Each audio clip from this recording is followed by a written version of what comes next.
नमस्कार, स्वागत है आप सबका नारद टीवी पर। दोस्तों, आज के एपिसोड में बात होगी एक ऐसे सिंगर की जिसने जब बॉलीवुड में कदम रखा तो मुकेश जी जैसे दिग्गज गायक भी उसकी आवाज के मुरीद हो गए, जिसने उस दौर के नामचीन फनकारों के बीच अपनी खास जगह बनाई, जिसने 80 के दशक में जैकी श्रॉफ की आवाज बनकर जैकी श्रॉफ के करियर को एक नया आयाम दिया। और वो है मन को हर लेने वाली आवाज के मालिक मनहर उदास, जिन्होंने 70 के दशक से लेकर 90 के दशक तक बॉलीवुड को एक से बढ़कर एक सुपरहिट गाने दिए। प्यार करने वाले कभी डरते नहीं, जो डरते हो प्यार करते नहीं। हम तेरे बिन कहीं रह नहीं पाते, तुम नहीं आते तो हम मर जाते।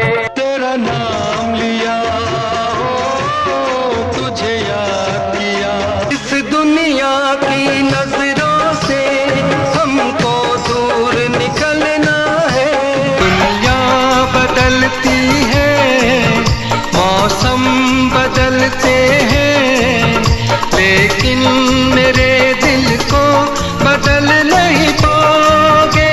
किसी को नहीं मिलता यहाँ प्यार जिंदगी में। मौजूदा पीढ़ी इनके गानों को सुनती है, पर अधिकतर लोग इनके नाम से अपरिचित हैं। 70 के दशक से लेकर 90 के दशक तक इनका करियर धारा प्रवाह रहा। इनके करियर में मोहम्मद अजीज, अनवर आदि गायकों की तरह बहुत उतार चढ़ाव नहीं रहा है। शायद यही वजह है कि इनके गाए हर एक गाने सदाबहार हैं। तो आइए जानते हैं इनके निजी जीवन के बारे में कि इनके संगीत के सफर की शुरुआत कैसे हुई और इन्होंने किस तरह से फिल्मी दुनिया में कदम रखा। मनहर जी का जन्म 13 मई 1943 को गुजरात के सावरकुंडला में हुआ था। 3 भाइयों में मनहर जी सबसे बड़े थे, उसके बाद निर्मल उदास और फिर पंकज उदास। इनके पिता केशु भाई एक सहकारी बैंक में काम करते थे और माँ जीतूबा एक गृहिणी थी। गायकी का शौक इन्हें बचपन से ही रहा, लेकिन तब इनके मन में ये नहीं था कि मैं एक प्लेबैक सिंगर बनूंगा। मनहर जी मुकेश जी की आवाज से काफी प्रभावित थे और उन्हीं के गाने सुनकर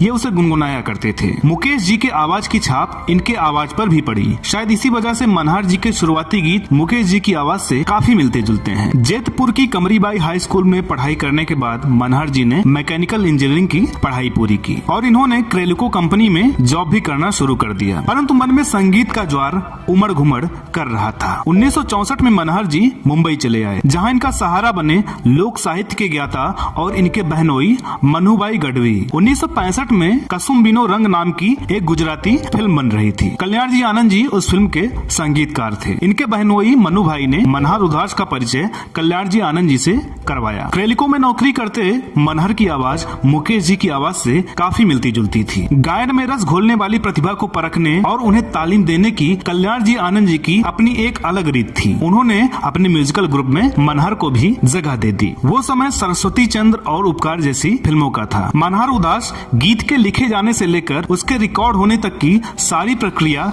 कल्याण जी आनंद जी के साथ देखने लगे। कल्याण जी आनंद जी जब भी कोई गीत बनाते तो तुरंत कहते, मनहर तुम इसे गाकर सुनाओ। साल 1967 की एक शाम को मनहर जी के पास कल्याण जी आनंद जी का फोन आया कि फेमस सिने लेबोरेटरी में तुरंत आकर मिलो, कुछ जरूरी काम है। बात कुछ ऐसी थी कि जितेंद्र, अपर्णा सेन अभिनीत और केवल कश्यप द्वारा निर्देशित विश्वास फिल्म की शूटिंग चल रही थी और उसमें जिस गाने का फिल्मांकन होने वाला था उस गाने को मुकेश जी और सुमन कल्याणपुर गाने वाले थे। मुकेश जी कुछ बीमार चल रहे थे और गाना तुरंत रिकॉर्ड करना था, इसलिए अस्थायी रूप से उस गाने को मनहर उदास जी से गवाया गया, ये सोचकर कि अभी इस गाने की शूटिंग पूरी कर ली जाए, बाद में मनहर की आवाज की जगह मुकेश जी की आवाज डाल दी जाएगी। वो गाना था गुलशन बावरा द्वारा लिखित आपसे हमको बिछड़े हुए एक जमाना बीत गया, अपना मुकद्दर उजड़े हुए एक जमाना बीत गया। आपसे हमको बिछड़े हुए, आपसे हमको बिछड़े हुए। गीत को आनंद जी ने मनहर को पूरे रिहर्सल के बाद गवाया था। काम पूरा हो गया और थोड़े दिनों बाद उस गाने की रिकॉर्डिंग के लिए मुकेश जी स्टूडियो आए। उन्होंने मनहर का गाया हुआ गाना सुना तो दंग रह गए। बोले, इस लड़के ने इतना अच्छा गाया है तो फिर से रिकॉर्डिंग करने की क्या जरूरत है। एक जमाना बीत गया। बस फिर क्या क्या था, मुकेश जी के आशीर्वाद के साथ मनहर जी का पार्श्व गायकी के क्षेत्र में प्रवेश हो गया। जिस पहले गाने में मुकद्दर के उजड़ने की बात की गई थी, उसी गाने ने मनहर जी का मुकद्दर बना दिया। ना मुकद्दर बिगड़े हुए, एक जमाना बीत गया। परंतु अब एक समस्या हो गई थी।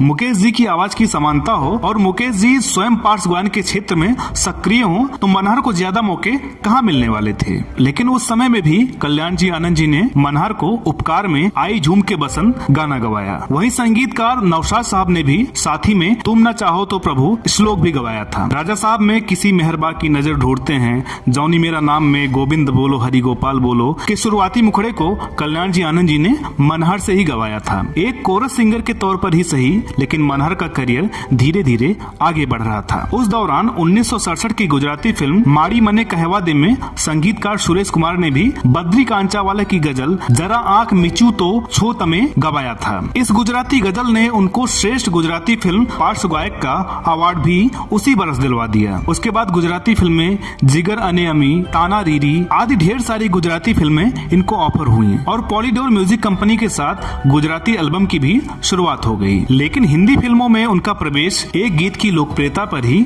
अटक गया। 1971 के भारत पाक युद्ध के दौरान सुनील दत्त और नरगिस जवानों के लिए जो कार्यक्रम करते थे, उसमें उन्होंने मनहर को भी गाने के लिए शामिल किया था। लता मंगेशकर, महेंद्र कपूर, वहीदा रहमान, माला सिन्हा भी उनके साथ होते थे। उसी साल मजरूह सुल्तानपुरी ने 1973 की अभिमान के गानों के लिए सचिन देव बर्मन से मनहर का नाम सुझाया। मनहर जी को बुलाया गया तो सचिन दा को सुनाने के लिए उन्होंने एक नेपाली लोकगीत तैयार किया। सचिन दा ने मनहर की आवाज को सुनने के बाद बोला कि अच्छा गाते हो, थोड़े दिनों बाद एक गाने की रिकॉर्डिंग है, तुम स्टूडियो पे आ जाना। और इस तरह मनहर ने लता जी के साथ लुटे कोई मन का नगर, बनके मेरा साथी गाया। ऋषिकेश मुखर्जी की उस फिल्म में पर्दे पर वो गाना अमिताभ बच्चन और जया भादुड़ी पर फिल्माया गया था। बस उसी एक गीत के साथ मनहर उदास के लिए बॉलीवुड फिल्मों के दरवाजे फिर से खुल गए। इसी बीच 1975 में सपन जगमोहन के संगीत निर्देशन में गाया हुआ इनका गाना हर जन्म में तुम्हारा मिलन बहुत ही प्रसिद्ध हुआ। 1980 के दशक की शुरुआत हुई और उस दौर में इनके एक से बढ़कर एक हिट गाने रिलीज हुए। 1980 में कल्याण जी आनंद जी ने जब कुर्बानी का हम तुम्हें चाहते हैं ऐसे मनहर से गवाया तो पहली बार इन्हें प्लेटिनम डिस्क अवार्ड से नवाजा गया। हम तुम्हें चाहते हैं ऐसे, मरने वाला कोई जिंदगी चाहता हो जैसे। हालांकि उनके लोकप्रिय गाने उन्हें दूसरी फिल्में भी दिलवा सकते थे, लेकिन इन्होंने कुछ गिने चुने अभिनेताओं के लिए ही गाने गाए। और किसी भी पार्श्व गायक की सफलता में 2-3 बड़े स्टार के साथ जोड़ी बनना जरूरी है। ऐसा कुछ हुआ सुभाष घई की फिल्म हीरो में। लक्ष्मीकांत प्यारेलाल ने नए हीरो जैकी श्रॉफ के लिए प्यार करने वाले कभी डरते नहीं और तू मेरा जानू है जैसे गाने मनहर से गवाए। प्यार करने वाले कभी डरते नहीं, जो डरते वो प्यार करते नहीं। पर प्रेम ग्रंथ के पन्नों पर अपनी तकदीर तो जीरो है। उस गाने के बाद मनहर सुभाष घई की हर एक फिल्म में जैकी श्रॉफ की आवाज बने। 1980 के बाद उनके प्रचलित गीतों की संख्या बहुत ज्यादा है। यह बात बहुत कम लोगों को ही पता होगी कि मनहर उदास ने एक बॉलीवुड फिल्म में अभिनय भी किया है। जी हाँ, फिल्म नास्तिक में मनहर उदास ने अमिताभ बच्चन के बहनोई की भूमिका निभाई थी। मनहर उदास जी ने बॉलीवुड के कुल 32 संगीतकारों के साथ मिलकर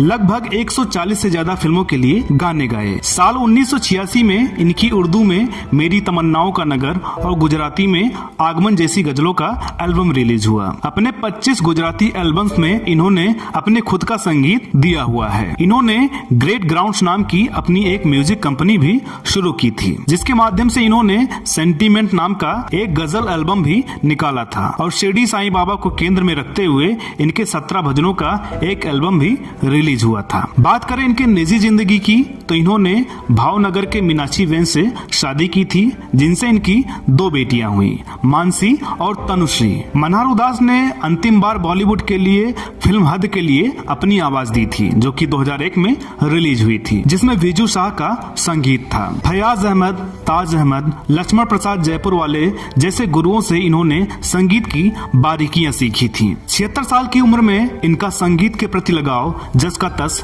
बना हुआ है। नारद टीवी मनोहर उदास जी के स्वस्थ और दीर्घायु जीवन की कामना करता है। अब बारी है उस व्यक्ति से आप लोगों को परिचित कराने की जिन्होंने ये सारी जानकारियां नारद टीवी से साझा की हैं। ये है गुजराती फिल्म इंडस्ट्री के जाने माने पत्रकार श्री गज्जर नीलेश जी। हम इनका तहे दिल से शुक्रिया अदा करते हैं कि इन्होंने मनोहर उदास जी के जीवन के कुछ अनसुने किस्सों को नारद टीवी से साझा किया। तो दोस्तों, उम्मीद करते हैं कि आज का ये एपिसोड आपको पसंद आया होगा। वीडियो अगर अच्छी लगी हो तो इसे लाइक करें, शेयर करें। चैनल पर नए हो तो प्लीज इसे सब्सक्राइब करें, ताकि आपको हमारे आने वाले वीडियोस और पिछले वीडियोस देखने को मिलते रहें। तो दोस्तों, मिलते हैं अगले वीडियो में एक और नई कहानी के साथ। तब तक के लिए नमस्कार।